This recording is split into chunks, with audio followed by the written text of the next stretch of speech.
Ngayong araw ipapagupit ko na nga si Eliza dahil napakahaba na ng buhok niya kaya naman kailangan ng bawasan to. Pero hindi ko nga alam kay Eliza, mukhang ayaw niya magpagupit. Mga ka-G, ngayong araw napakalalim ng iniisip ko. Ano kaya yan? Etong si Eliza, tinatanong ako kung ano nga daw ba yung iniisip ko. Ano kaya yan? Iniisip ko nga ngayon na papalitan ko na yung pangalan ng page natin. Kuya G, ano naman yung ipapalit mong pangalan? Ang plano kong pangalan na ipalit sa page natin ay Kuya G na lang at wala na siyang somewhere. Pero ano ba sa palagay ninyo mga ka-G? Kuya G o Kuya G somewhere? Tulungan nyo ako mag-decide mga ka-G. I-comment nyo yan sa baba kung ano nga ba yung gusto nyong pangalan ng page natin. At dahil sira yung e-bike, naisipan na tong gawin ni Kuya Alvin ngayon. At ngayong araw, pag nagawa yung e-bike, sabi ko kay Eliza magpapagupit na siya. Medyo mahaba-haba na nga rin kasi yung buhok niya. Kaya naman sa tingin ko, mas maganda na ipagupit ko na siya para hindi na rin to nakakaabala sa mukha niya. At habang ginagawa ni Kuya Alvin yung e-bike, etong si Eliza naman, pinagmamasdan niya tong si Kuya Alvin. Mamaya nga talaga pag nasa pagupitan na kami, sana talaga maging kalmado si Eliza. At finally mga ka-G, nung nagawa na yung e-bike, dali-dali na nga rin kami nagtungo dun sa pagupitan. Etong si Eliza mukhang kinakabahan. Sabi ko sa kanya mabilis lang yun at hindi naman masakit. At sumagot nga sa akin si Eliza, ang sabi niya, Okay. sige pa, okay ka dyan ha. Tignan natin mamaya pag nandun na tayo. Huwag kang magtatantrums at huwag kang tatakbo ha. Diba? Dapat happy lang. At ayan, nung nandito na kami sa harapan ng pagupitan, sabi ko kay Eliza, ituro mo kung anong klaseng gupit yung gusto mo. At tinuro niya nga yung mahabang buhok, pero ako naman, ito yung ipapagupit ko kay Eliza. At nung makapasok na kami, aba,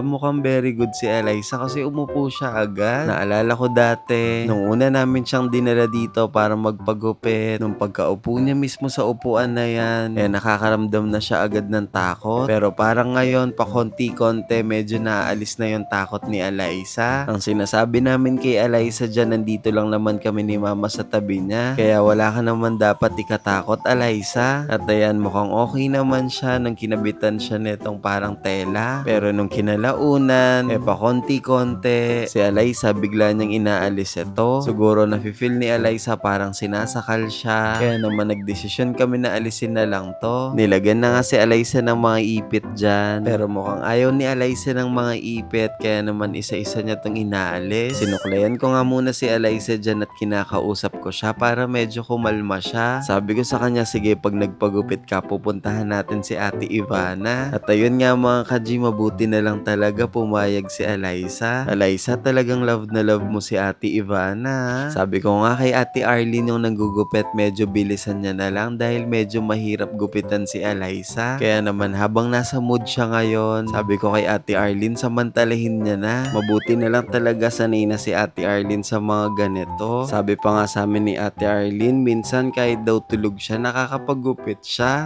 Uy, joke lang yun mga ka-G. At nagsanib puwersa na nga kami ni Ate Arlene dyan para matapos na agad magupitan si Eliza. Siguro tumagal din ng 20 minutes yung paggugupit sa buhok ni Eliza. Pero mabuti na lang talaga, mahaba din yung pasensya ni Ate Arlene. Kaya naman naging successful yung paggupit sa buhok ni Eliza ngayon. At matapos ni Eliza magpagupit, si Mama naman daw yung magpapagupit. Aba, itong si Eliza mukhang gusto niyang gupitan si Mama. Pero tama lang na magpagupit na kayong dalawa Mama, kasi dahil napakainit ng panahon ngayon para naman mapreskuhan kayo. At habang nagpapagupit nga si Mama dyan, etong si Eliza naman, pinagmamasdan niya lang si Mama. Nung matapos magpagupit ni Mama at ni Eliza, dadiretso na nga rin agad kaming umuwi. Kasi daw magtitinda pa si Mama, naaalala niya daw yung mga bumibili at yung mga suki niya. O paano ba yan mga ka-G? Hanggang dito na lang muna. Kita-kita na lang tayo ulit bukas. O sige na, bye-bye sa inyo mga ka-G.